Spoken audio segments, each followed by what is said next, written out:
Hello to all traders and welcome back to another market review brought to you by Orbex. So the Federal Reserve interest rate decision is later in the American session and just what will happen to the markets when the announcement is given. It's supposed to be a 25 basis point rate hike. And if we look back to the majority of 2022, there have been aggressive rate hikes from the Fed in 75 basis points time after time.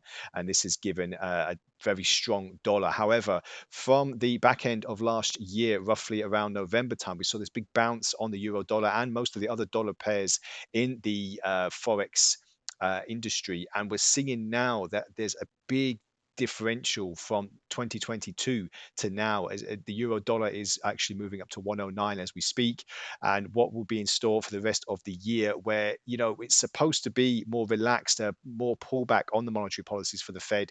The terminal rate is supposedly just over 5%. And if we're creeping up to 4.75% from tonight, then that means that there might not be many more rate hikes to talk about for the rest of the year. But we'll wait and see. Obviously, the Fed is looking at the data time after time. We've also got the NFP figures this week as well to see how the American economy is. Kind of getting back on track.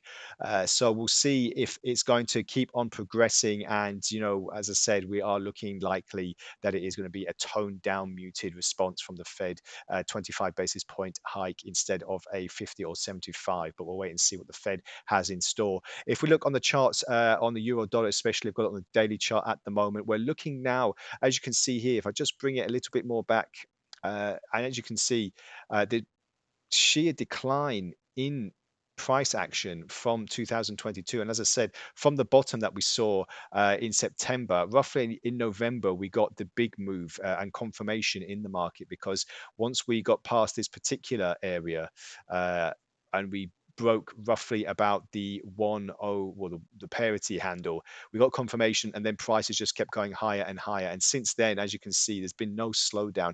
Obviously, there's been some corrections in store, which is natural, but we're looking at again as another slight correction to another leg higher. So this is very important because if you're a euro trader or looking at the European markets, then euro and sterling have really started to outperform the dollar since the beginning of the year.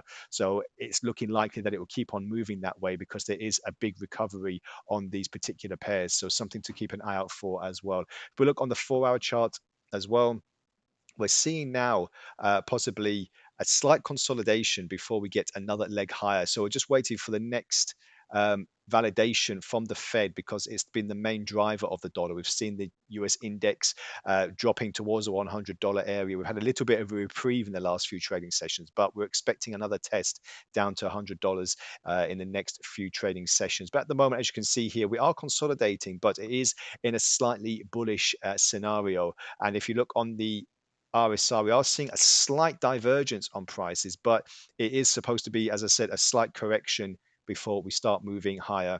And we are now bouncing above the Ichimoku cloud. So it gives us a good impetus that prices will keep on moving higher as well. So, as I said, the big move in the market or the big news in the market today is the Fed. We've also got inflation data and unemployment data coming out of Europe shortly as well. So it could be a very big day for fundamentals. I just wanted to look on the dollar yen. I've had a few traders asking me where we see the dollar yen going as well. And pretty much it's a little bit of a role reversal from the euro dollar. So we've seen this collapse of the yen pretty much for most of 2022. And then we got the confirmation roughly in about November time. This big bearish candle here broke through the previous resistant support, sorry, and now we're in a fully fledged bearish channel. Obviously, as I said, slight corrections as normal. You're not going to get a bullish or bearish channel going one way the whole time, but as you can see here, we are expecting another leg lower after this slight consolidation period here. So I'll just remove these drawings because it does get a little bit out of control sometimes. So as I said, slight consolidation period here, but expecting another leg lower in the near term as well. So if we look on the 4 hour chart as well, it is a little bit more choppy, but what's more significant is, big bearish leg, slight consolidation, bearish leg, consolidation bearish leg, and now in a consolidation mode once again. So it is looking likely that we will be seeing possibly another move to the downside very, very soon. But how soon, we'll have to wait and see. As I said, lots of data coming out in both Europe and America. We've got the ISM manufacturing data as well. And also we've got, as I said, the NFP at the end of the week. So very, very big moves in the market, lots of things to talk about. So join me again tomorrow where we see where the excuse me, where the inflation data did send us. Is it already priced in? Will it be very, very muted on the markets, or will we see big moves in the market? And don't forget, gold is a very big player as well when we have big dollar news. So something to keep an eye out for. But you tell me what you're trading on and what you're looking at as well as we go into the middle of the trading week. So have a great day ahead, and we'll speak again tomorrow. Bye for now.